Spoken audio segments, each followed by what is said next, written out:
શિવજીનો જન્મ કેવી રીતે થયો? જાણો પૌરાણિક કથા. ઘણીવાર લોકોના મનમાં એક જ પ્રશ્ન જાગે છે કે જે મહાદેવ સમગ્ર બ્રહ્માંડનો આધાર છે, તેમનો જન્મ કેવી રીતે થયો? શું વિષ્ણુ અને બ્રહ્માની જેમ તેમનો પણ કોઈ આદિ કે અંત છે? આજે હું તમને તે પરમ સત્ય જણાવીશ જે કાળના ગર્ભમાં છુપાયેલું છે. પૌરાણિક કથાઓ અનુસાર જ્યારે આ સૃષ્ટિમાં કંઈ જ નહોતું, ત્યારે માત્ર અંધકાર અને શૂન્યતા હતી. તે સમયે ભગવાન બ્રહ્મા અને ભગવાન વિષ્ણુ વચ્ચે એક મોટો વિવાદ થયો કે આ જગતમાં સૌથી શ્રેષ્ઠ કોણ છે. બ્રહ્માજી પોતાને સૃષ્ટિના રચયિતા હોવાને કારણે સર્વોપરી માનતા હતા, જ્યારે વિષ્ણુજી જગતના પાલનહાર તરીકે પોતાને શ્રેષ્ઠ ગણાવતા હતા. જ્યારે આ વિવાદ ચરમસીમાએ પહોંચ્યો, ત્યારે અચાનક બંનેની વચ્ચે એક અતિ પ્રચંડ અને તેજસ્વી અગ્નિસ્તંભ પ્રગટ થયો. આ સ્તંભનો ન તો કોઈ આરંભ દેખાતો હતો, ન તો કોઈ અંત. આ રહસ્ય ઉકેલવા માટે બ્રહ્માજી હંસનું સ્વરૂપ ધારણ કરી આકાશ તરફ ગયા અને વિષ્ણુજી વરાહ અવતાર લઈને પાતાળમાં ઉતર્યા. હજારો વર્ષો સુધી શોધવા છતાં બંનેને આ સ્તંભનો છેડો ન મળ્યો. અંતે હાર માનીને જ્યારે બંને પાછા આવ્યા, ત્યારે તે સ્તંભમાંથી ઓમનો દિવ્ય નાદ ગુંજ્યો અને સાક્ષાત સદાશિવ પ્રગટ થયા.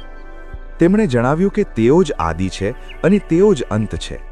શિવ કોઈના ગર્ભમાંથી જન્મ્યા નથી, પરંતુ તેઓ સ્વયંભૂ છે, એટલે કે જે પોતાની મેળે જ પ્રગટ થયા છે. જો કે વિષ્ણુ પુરાણ જેવી કેટલીક કથાઓમાં શિવના રુદ્ર સ્વરૂપના પ્રગટ થવાની વાત પણ આવે છે.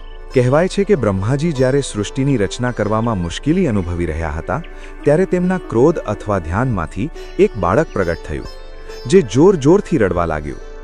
બ્રહ્માજીએ જ્યારે રડવાનું કારણ પૂછ્યું, ત્યારે તે બાળકે પોતાનું નામ અને અસ્તિત્વ માંગ્યું. બ્રહ્માજીએ તેને રુદ્ર નામ આપ્યું. પણ વાસ્તવમાં આ શિવનો જ એક અંશ હતો, જે સંસારના કલ્યાણ માટે મનુષ્ય અને દેવતાઓના સ્વરૂપમાં સામે આવ્યો હતો. શિવ પુરાણ સ્પષ્ટ કરે છે કે શિવ એ કોઈ સાધારણ દેહ નથી, પરંતુ એક અનંત ઊર્જા છે. અંતે તો સત્ય તો એ જ છે કે શિવનો કોઈ જન્મ થયો જ નથી, કારણ કે જેનો જન્મ થાય તેનું મૃત્યુ નિશ્ચિત છે. પણ શિવ તો કાળથી પણ પર મહાકાળ છે. તેઓ જન્મ અને મૃત્યુના બંધનથી મુક્ત છે. તેઓ શૂન્યમાં પણ છે અને અનંત બ્રહ્માંડના કણકણમાં પણ વસેલા છે.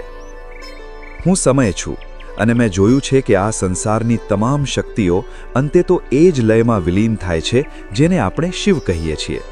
એટલે જ કહેવાય છે કે શિવ જ સત્ય છે અને શિવ જ સુંદર છે. આમ ભગવાન શિવના જન્મની કથાઓ ભલે અલગ અલગ હોય, પરંતુ તે બધી જ એક સત્ય તરફ આંગળી ચીંધે છે કે મહાદેવ અનાદિ અને અનંત છે. તેઓ એ તત્વ છે જે સૃષ્ટિ પહેલાં પણ હતા અને સૃષ્ટિના અંત પછી પણ રહેશે. શિવનો અર્થ જ કલ્યાણ છે અને તેમની ભક્તિ આપણને અહંકાર છોડીને પરમાત્મા સાથે એકાકાર થવાનો માર્ગ બતાવે છે. જો તમને મહાદેવનું આ સત્ય ગમ્યું હોય તો આ વિડીયોને લાઈક કરી તમારા મિત્રો સાથે શેર કરો અને કોમેન્ટમાં હર હર મહાદેવ જરૂર લખજો. ફરી મળીશું આવી જ એક પૌરાણિક ગાથા સાથે. ત્યાં સુધી જોડાયેલા રહો અમારી ચેનલ મારા પ્રભુજી સાથે. અને આવી જ રહસ્યમય કથા જાણવા માટે અત્યારે જ સબસ્ક્રાઇબ કરો અને બેલ આઇકોન ક્લિક કરો, જેથી નવા વિડીયોઝની અપડેટ તમને ટાઈમે મળતી રહે.